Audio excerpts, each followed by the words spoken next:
Now let's see these Ansible ad hoc commands in action. We will switch to our terminal commands prompt. Let's execute the familiar ping command first. Ansible demo_hosts -m ping -a.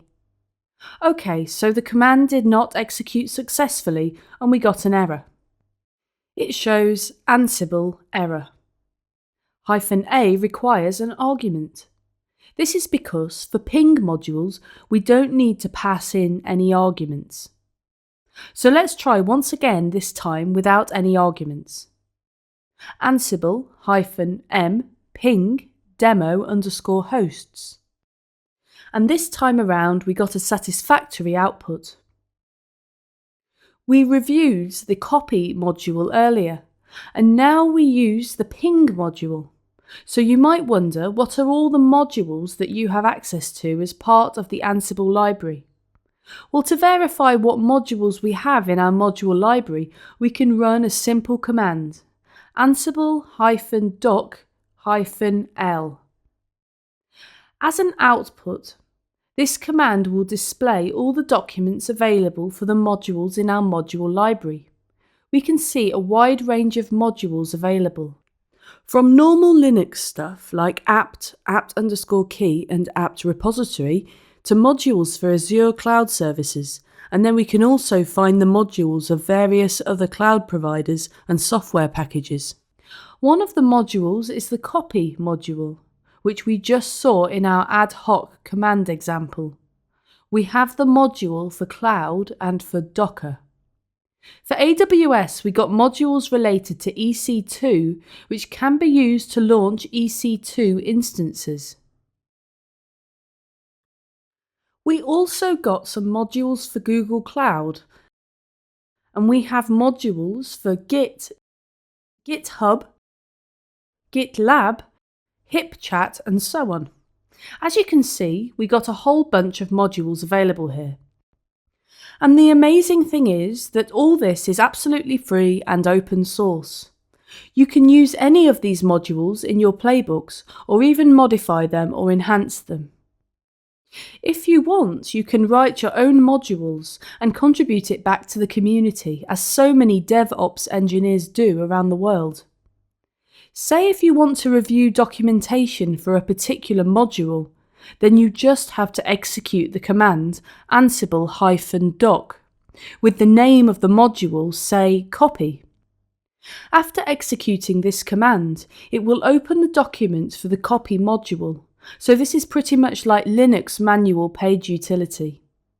This documentation tool will give you an introduction to the module, what functionality it provides, what argument it expects, etc. So in this case, it says the copy module, which will copy the file from local to a remote location. Here it displays a set of options which we need to pass to the module within an ad hoc command or in a playbook. The arguments prefixed with equal signs are mandatory. Other arguments like backup and directory mode are not mandatory. Here is one argument which is mandatory, and it is called destination. This is the remote path argument which specifies the destination where the file must be copied to. Then, if we scroll down a bit, we can see another argument, src. And as the name implies, this is the source file which needs to be copied over. Here we can also specify the content of the file. So either content or source should be specified while running this copy module. Let's see some other modules, for example. Let's search for something related to shell. Execute, ansible-doc-l, pipe, grep shell. Here we are listing all the modules and then grepping for shell to narrow down the list to modules related to shell. Here we can see one of the available modules is called shell.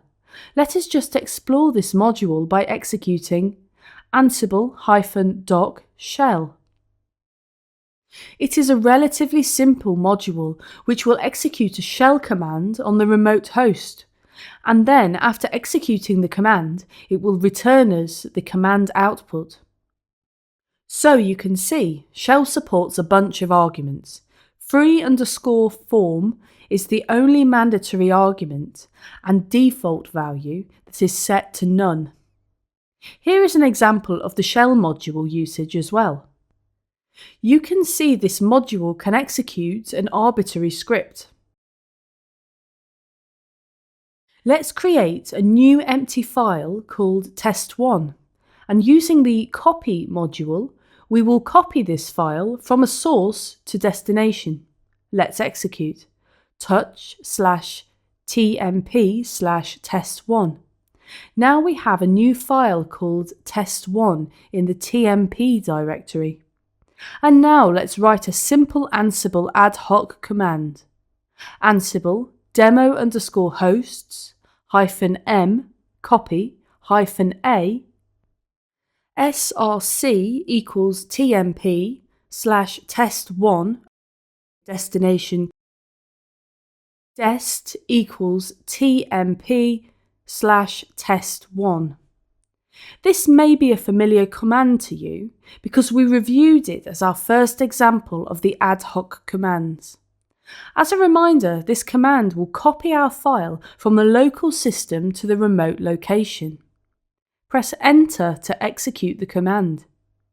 It returns a status of success, which implies that the file is copied over now to both the servers.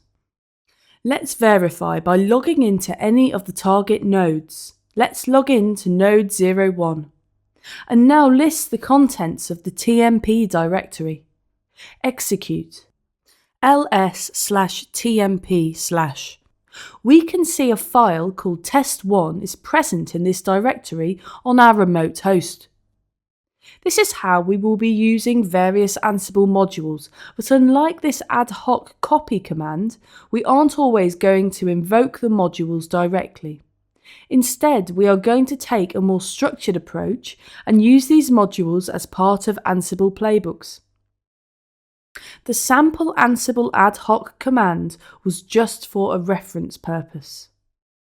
The ad hoc commands are only suitable for running small tasks like ping or copy. But when the tasks are complex, we just cannot accomplish everything in a single line ad hoc command. In most real-world scenarios, we have to run multiple tasks, and managing those tasks in an ad hoc command is pretty hard. Moreover, ad hoc commands cannot be saved for later use.